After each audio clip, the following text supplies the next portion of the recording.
போதைப் பொருள் புழக்கமும் போதை இளைஞர்களால் ஏற்படும் சட்டம் ஒழுங்கு சீர்கேடும் தினசரி செய்தியாக இருப்பதற்கு என்ன பதில் சொல்லப் போகிறார் முதல்வர் என அதிமுக பொதுச் செயலாளர் எடப்பாடி பழனிசாமி கேள்வி எழுப்பியுள்ளார்.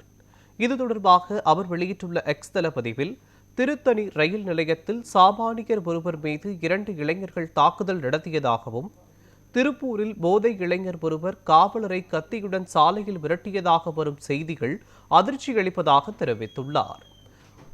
அடுத்த நொடி எவர் எந்த போதையில் நம்மை தாக்கப் போகிறார் என்ற உயிர் பயத்திலேயே தமிழக மக்கள் வாழ வேண்டுமா என வினவியுள்ளார்.